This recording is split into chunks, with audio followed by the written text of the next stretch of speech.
თქვენს კოლეგებს და დავასრულებთ, რომ რეზუმირება მოვახდინოთ. ხო, რაღაცას მინდა უპასუხო, უბრალოდ გაბატონმანას მაინც მინდა უპასუხო, doing business rating-ში ჩვენ ამდენად წავიწიეთ წინ, ოღონდ იქ ძალიან კონკრეტულად წერია, რის გამო წავიწიეთ, ძალიან კონკრეტული კანონმდებლობა, განკუთვნებასთან დაკავშირებით კანონმდებლობა შეიცვალა, რამდენიმე წლით ადრე, უბრალოდ ამას ჭირდებოდა პრაქტიკაში დაკვირვება, დააკვირდა მსოფლიო ბანკი, ნახარო ეს მუშაობს და ამის გამო წავიწიეთ და ეს იყო თუ სწორად მოს 2010 თუ 2011 წლის ცვლილება. ამასთან შეხება თქვენ ხეზო საერთოდ არ ქონია. გლობალური კონკურენტობის ინდექსად შეხება, იქაც ძალიან კონკრეტულად წერია, რომ ეს წაწევარი დამსახურება ვარდების რევოლუციის შემდეგ დაწყებული გატარებული რეფორმების და ზოგადად გლობალური კონკურენტობის ინდექსში საქართველოს გამოჩნდა 2005 წელს. მანამდე საქართველოს როგორც სახელმწიფო საერთოდ არ აღიქვამდა ეს ინდექსი.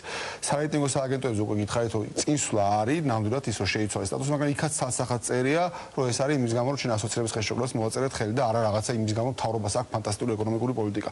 ვიზიტორების რაოდენობაზე ტურისტების მიერ დახარჯულ შემოსავალსაც შეხება არასწორი ინფორმაცია გაქვს. ვიზიტორების რაოდენობა შეგიძლიათ შეხვიდეთ, ეხლავე შეგიძლიათ შეხვიდეთ Polish G-ზე, იქ არის სტატისტიკა, ვიზიტორების რაოდენობა შეგიძლიათ ნახოთ 2014 წელში, მე ყოველთვის 11 თონაცები რაც ვნახე, არის კლება 2013 წელთან შედარებით, მაშინ როდესაც 2012 წელს იყო 67%-იანი და მაგალითად უბრალოდ რამხელას დაზე მივიდიოდით წინა წლებში და ეხლა რა სიტუაცია გვაქვს.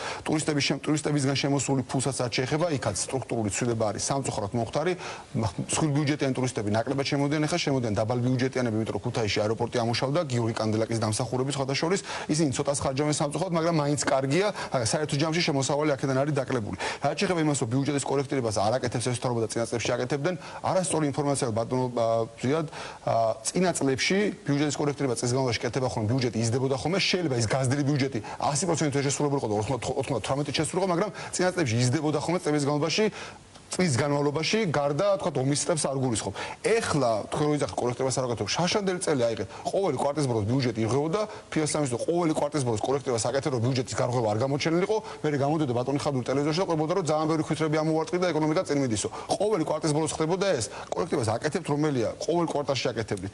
არ ყვრით ხალხს საჯარო სამსახურებიდანო, მე გთხოვთ, რომ ნახოთ სამართლიანი არჩევნების ანგარიში, რომელიც ეხება 1 ივლისიდან მოყოლებული 1 ოქტომბრამდე პერიოდს 3 თვეს დააკვირდნენ. მხოლოდ ამ 3 თვის განმავლობაში ადგილობრივი თვითმმართველობიდან გაყრილი არის 800-ზე მეტი ადამიანი, 860 თუ სწორად მახსოვს. ერთ წამი დავასრულო, ერთ წუთი დავასრულო თუ შეიძლება გაყრილი არის.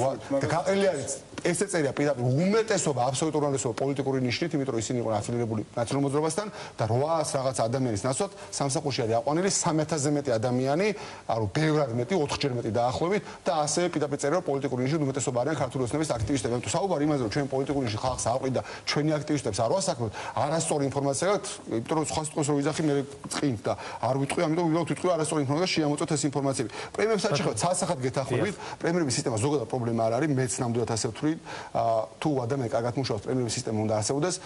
უბრალოდ ერთი რომ ყველაფერს უნდა დავარქვა თავის სახელი და არ უნდა მოვიტყოთ, პრემიებს აღარ ვიზევით, თუ პრემიას დაარქმევ, ამას თუ სახელმწიფო დანამას დაარქმევ, თუ წახალისებას დაარქმევ, თუ მე-13 ხელფასს და ნებისმიერ შემთხვევაში ეს არის პრემია და ეს არ უნდა მოვიტყოთ ერთი და მეორე პრობლემა არის, ის კი არა პრობლემა, წინა წლებში იღებდნენ პრემიებს და პრობლემა არ იყო, როდესაც ეკონომიკა წინ მის და ბიუჯეტი იზრდება, თუ მინისტრები კარგად მუშაობენ, ისინი მოდგები, ამაზე პრობლემა არ არის, მაგრამ როდესაც ბიუჯეტი გაგერღვევა 700 მილიონი და ამ გარღვეული ბიუჯეტის ფონზე იმ თვეში ზუსტად როცა ბიუჯეტი გავიგეთ, რომ გაიღო, ფინანსთა მინისტრი და მისი მოადგილეები საკუთარ თავს 2000 ლარიან აიფონებს ჩუქნიან. ეს პრობლემა არის. ამაზე არის აქ საუბარი. რაც შეეხება ივანიშვილის დაბრუნებას, შევაჯამოთ, რა გამოსავალს ხედავთ თქვენ 2015 წლისთვის და არის თუ არა ეს ერთ-ერთი გამოსავალი, რომ დაბრუნდეს ბიძინა ივანიშვილი ხელისუფლებაში? მის არის რაღაც აღმატებული მოლოდინები ამ ადამიანთან მიმართებაში, მაგრამ ეს ადამიანი აღმოჩნდა დავარქოთ ყოველფერს თავის ახლა აღმოჩნდა ჩვეულებრივ მატყუარა, ეს ადამიანი იყო, რომელიც პირდებოდა მოსახლეობას 220 ლარიან პენსიას, მყისერად პირდებოდა უფასო ფულს, პირდებოდა ათობით 1000 საწარმოებს გახსნის, პირდებოდა იპოთეკარებს თავიანთი იპოთეკას და არჩევნების მოგების შემდეგ კიდე იმეორებდა ჩვენთან პარლამენტში იყო მოსული და იქ გაუმეორე, ეხლა აჭარიდან დავიწყეთ მოუყვები და ყველას გაგისტურეთ, ყველა მოგიგوارეთ მაგ პრობლემასო. ვიდებოდა ურეკში რაღაც სოლარიუმის მოწყობა და 1000 ჩვენ გვაქვს 80-მდე დაპირება ჩამოთვლილი ამ ადამიანის მიერ გაცემული და ყველაფერი ეს ყველაფერი პრაქტიკულად გარდა სოფლის უფასო დახვის პროგრამისა პრაქტიკულად ყველაფერი აღმოჩნდა ტყუილი. ანუ სინამდვილეში დღესაც ივანიშვილი არის ამ ქვეყნის თავარი პრობლემა. რატო? იმიტომ რომ დასავლეთში ჩვენ რაც გვაკეთებენ სწორედ იმაზე რომ აქ არის არაფორმალური მმართველობა, ეს არის არაფორმალური მმართველობა სწორედ ივანიშვილის და არავის სხვისი. აქ არის გადაწყვეტების მიღების პროცესი გაჭირაუნებული და ამაზე საუბრობენ ინვესტორები, ვისაც აქ ფული უნდა ჩადონ და ეს არის ივანიშვილის დამსახურება. გამოსავალი რომ ის დაბრუნდეს პირადად მისგან მომდინარეობს პოლიტიკური დევნა და მის გამო არის სწორედ შერჩევითი სამართალი აზრს ასევე საუბრობს ევროსაბჭო იქნება თუ სახელმწიფო დეპარტამენტი არაერთხელ თუ ევროპარლამენტი იქნება ეხლა თუ ოდირი უცხოს ერთ-ერთი ინსტიტუტი ასე შემდეგ გაუარესებული ურთიერთობები მეზობლებთან და მეგობრებთან მათ შორის უკანეს ეს არის პირადად ამ ადამიანის რაღაცა აბსურდული ხედვების შედეგი გაუაზრებელი და კაპიტულანტური ნაბიჯები რუსეთთან მიმართებაში საქართველოს უსაფრთხოების სისტემა თრიანად ჩამოშლილი არის ეს არის ამ ადამიანის დამსახურება რომელიც პირდაპირ იძახდა რომ მე არ მჯერაო რომ რუსეთს უნდა მეზობელი ქვეყნების ოკუპირებაო და თავარი კრიტიკა რაც მოდის დასავლეთ და კიდე გაბრა ეს ყველაფერი არის ამ კრიტიკის შემადგენელი ნაწილი ეს არის კრიტიკა რომელიც მოდის დასავლეთ სტრუქტურებიდან ეს არის კრიტიკა რომელიც არის ყველაზე ავტორიტეტულ დასავლეთ პრესაში ეს ყველაფერი ეხება სწორედ ამ ადამიანზე მომდინარეობს ყველაფერი ამიტომ ის ადამიანი ერთსამ თუ დავასო ეს ადამიანი სანამ ხელისუფლებაში მოვიდოდა იძახდა მე ფულის დახარჯვა მინდა მაგრამ ვერ ხარჯავ იმიტომ რომ ხელისუფლებაში არ ავარო და რაღაც სააკაშვილი არ მადებინებს $1 მილიარდ სოფლის მეურნეობაში ეხლა თქვა რომ ფეხბურთში მინდა ჩადება და არ ჩამადებინებს